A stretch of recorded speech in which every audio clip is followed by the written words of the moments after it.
my name is Droolbatz. It's so nice to see you. Today I'm going to be discussing the 2018 horror movie Saint Agatha. I'm going to be discussing it based on its premise, its production value and artistic choices, and finally, how it compares or contrasts to other films of the genre. I hope you enjoy. In 1957, Mary, a young, unwed girl who is expecting a baby, is traveling to a safe haven for girls like her. It's run by some nuns. Mary comes from an abusive household, so she can't stay there, and of course she doesn't have a husband, so she counts herself as really lucky to have a place to go during this stressful time. However, once she gets there, Mary discovers that the nuns who are running the place are very, very strict. They say that all the girls are free to leave whenever they want, but while they are there, they have to abide by the nuns' rules. That seems like a fair trade, but the rules are pretty strict. The girls have to all take a vow of silence. They're not allowed to speak to each other. If the nuns ask them questions, they're allowed to answer, but they're not allowed to get to know each other or make friends while they're there. They're not allowed to keep any of their personal possessions. They can get it back, get their suitcases back when they leave, but they're not allowed to have any of their personal things with them. Mary starts to wonder if she's made a mistake when they're eating a meal and one of the girls has to get up. I guess she's got, sickness and nausea, and the nuns are like, you have to sit down, and she, vomits on the table, and it's pretty gross. And the nuns are like, oh, you poor thing, you can leave as soon as you finish your dinner. And she's like, but I did. And they're like, then why is it all over the table? So it's, Mary's like, ooh, I regret coming here. When she tries to leave, it becomes apparent that the nuns will not let her. Saint Agatha is a very visually rich movie.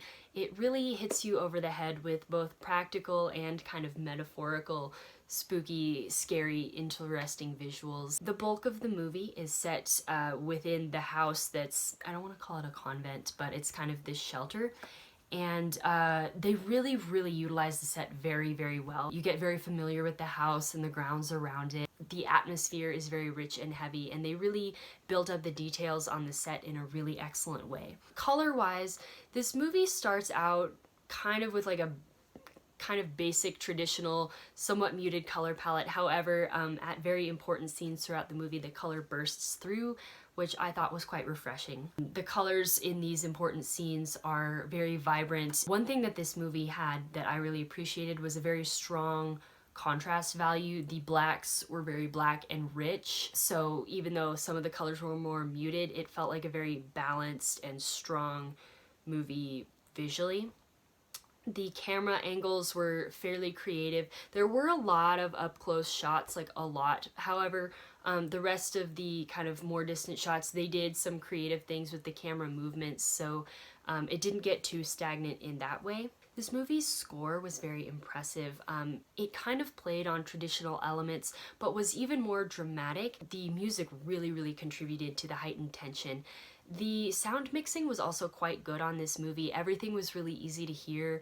And one of the ways that they really emphasized the scares was through these exaggerated noises.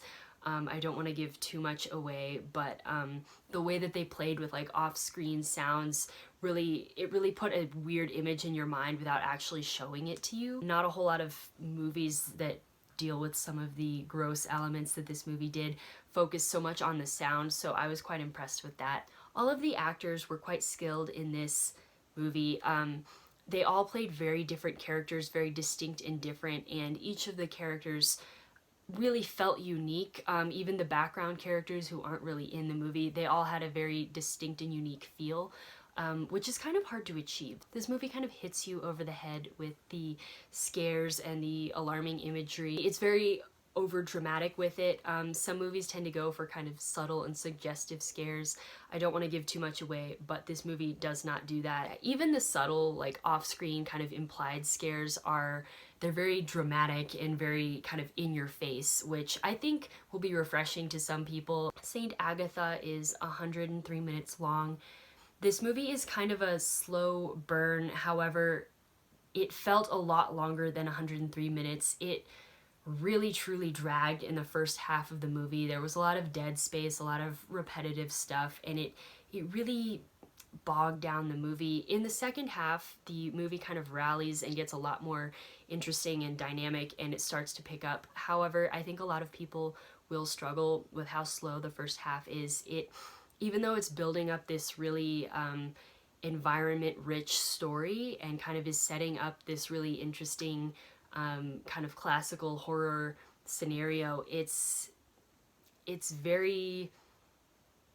boring in the second half. The movie gets a lot more engaging, things start picking up the pace. The fact of the day is just there was a lot of dead space in the first half of the movie, a lot of basically boring and repetitive tropes that we've seen before. If you can make it through, I do think a lot of people will be interested, and I think they'll find the second half a lot more satisfying, but the first half of this movie, it really was a detriment to what the movie had going on. It really could have cut out some things, and the movie could have been a little bit shorter and they wouldn't have this problem, but I'm not the editor on this movie, so whoever made those decisions, that's on them. Altogether, this movie had a high production value and for the most part had a lot of quality elements going into the art decisions and the way that this movie was made. Now I'm going to be discussing how this movie stands apart from or blends into other films of the genre. I am going to be spoiling part of this movie, so if you don't want me to spoil it, you better get out of here. It was so nice to have you. Maybe I'll see you again sometime. Mary is concerned that the nuns are going to start abusing them or that they've already been abusing them, and she gets concerned for her unborn child. She decides she wants to leave, and the nuns are like, oh, certainly you can leave. However, they actually drug her and take her to the basement and lock her inside a coffin. They psychologically torture her into making her afraid that she can't leave, and they tell her, you know, oh, Mary was a blessed woman, and, you know, you're not. So they make her change her name to Agatha. By changing her name, by torturing her and making her afraid, they've kind of beaten her down. She's still afraid, and she keeps trying multiple times with a couple other girls to get away, but it's not working out. I'm not going to get into the details of some of the scary things because, again, I don't want to spoil everything, but Mary finds out that the Pope, the Vatican, has done away with the funding for this place, and they've been relying on private donations. The donors are paying to keep this place afloat, and then they take the babies that these girls have, they steal the babies and adopt them for themselves, and the girls are all told that their babies have died. She's about to have her baby, and she's worried that as soon as she has her baby, they're going to kill her. Where this movie kind of presented me with a dilemma as a viewer was regarding the nuns / the religious aspect of it. So my opinion of this movie kind of changed as I was watching. It really changed as more information was revealed. In the first half, I really did not like how they were presenting the nuns and this so-called convent. It didn't really make sense to me. Catholicism in general is kind of rife with a lot of ways to make something scary. You know, a lot of the Catholic imagery is, you know, really connected to horror movies and is a common thing, and so I'm not against that. I was kind of curious to see how they differentiate it. However, the way they presented the nuns in this movie, I was like, they don't feel like nuns at all, like at all.